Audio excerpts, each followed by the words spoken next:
Well, new this morning, an overnight carjacking in Albuquerque results in the latest shooting. About 1 o'clock this morning, officers arrived at the CVS pharmacy at Eubank and Manal. They found a man with multiple gunshot wounds in the upper chest. APD says it happened as part of the carjacking. The victim's vehicle, a candy apple red 2000 Mercedes with custom rims, was taken.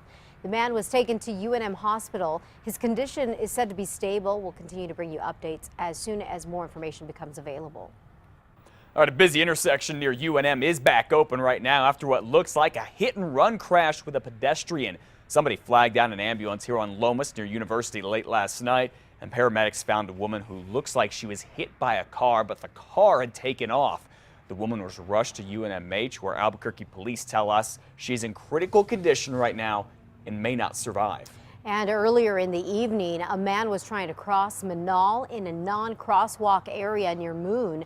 Cops say he was clipped by a vehicle that knocked him to the ground. While he was laying in the street, officials tell us another vehicle ran over him and then took off. The second vehicle could be a Ford Ranger. That man, by the way, in critical condition. Well, it is hard to forget this security camera video. Albuquerque cops making a rough arrest, an arrest that got them fired. Now, 3 years later, for the very first time, these two officers are finally talking about that forceful arrest that made national news. You may remember Nicholas Bloom getting arrested in a parking garage in Albuquerque back in 2011. This security video that we got a hold of shows two Albuquerque police officers, Rob Woollever and John Doyle, struggling to arrest Bloom. Doyle kicks Bloom 13 times, saying it's a technique to distract him and had to give him his hand. The two officers say they were told Bloom was a cop killer with ties to the Aryan Brotherhood, and they knew he was dangerous. After the arrest, the officers say their supervisor signed off on the use of force here.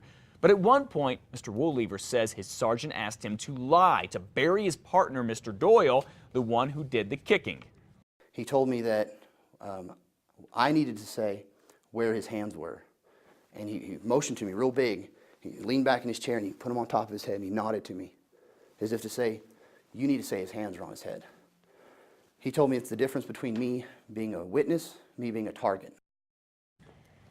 Well, the city wouldn't comment about that. As to why the officers feel they were sacrificial lambs for Albuquerque's police department, watch Kim Holland's story tonight at 9 o'clock on 2 Casa.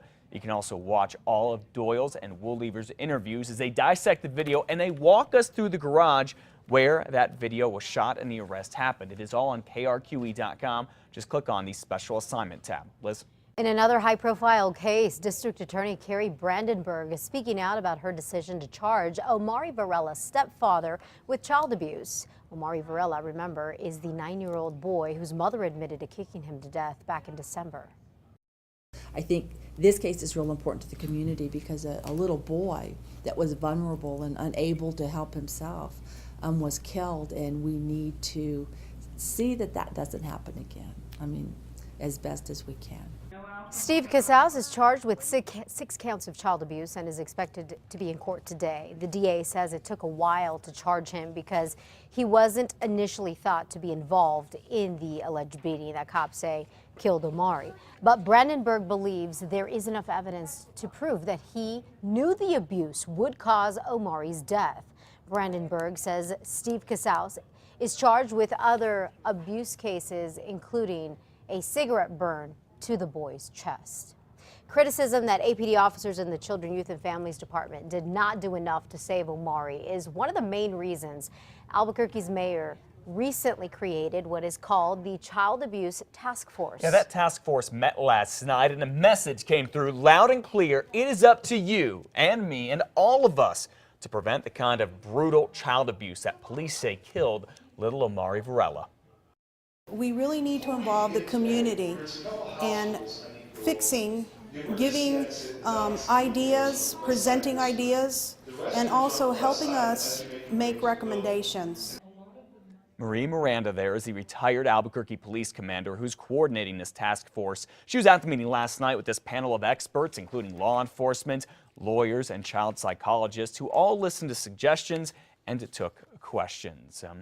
Coming up on 5:06, you know, you go up to Santa Fe. It has been a complaint for years up there. We're talking about the lack of nightlife. Yeah, and now there's a big push to reinvigorate the scene to boost the local economy. The city of Santa Fe's economic development division is looking for your ideas later today. News 13 Samantha McDonald is live in the Newsplex with more. Good morning, Sam.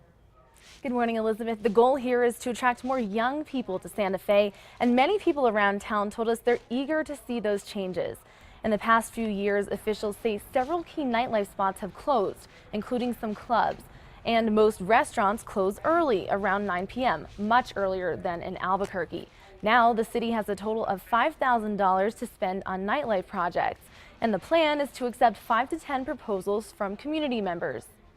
How do we overcome costs? How do we deal with public transportation? How do we improve communications?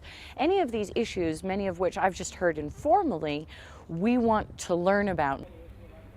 Residents we spoke with say Santa Fe has developed an identity as a place for the elderly and the retired, and it will be a challenge to get nightlife scene going there. One resident already has an idea, though. I would like to use this proposal to sort of put together a mock music venue of sorts, you know, and that can sort of house different types of events for maybe a couple weeks, and then just be able to showcase like what kind of community could come together around a proper music venue. You can go check out the information session at Market Station in the rail yard from 10 a.m. to noon. Officials say they hope to select the proposals in 2 weeks and start working on them this summer. Back to you. All right, Sam, thank you so much. You can email your proposals by 5 p.m. on May 12th. We have posted a link on where you can do that. Go to our website, krqe.com, and click on links. Santa Fe is also imposing, by the way, new restrictions on street performers. They unanimously approved the restrictions. I'm talking about City Council here. Businesses and vendors in the plaza had complained that musicians, jugglers, and other performers can be aggressive and disruptive at times. The new restrictions require performers to stay at least 50 feet away from each other and other vendors. There's also restrictions on when they can perform. It takes effect on May 12th. And speaking of Santa Fe businesses, there's an event today being hosted by Google to get your business online. It kicks off from 9 this morning until noon at Warehouse 21. That's at 1514 Paseo de Palarta. Business owners can learn how to set up a website, which the Google will provide for free, plus access to the tools that they need to build and maintain online presence. So there you go. That's easily worth a couple $1,000. Yeah, I think so.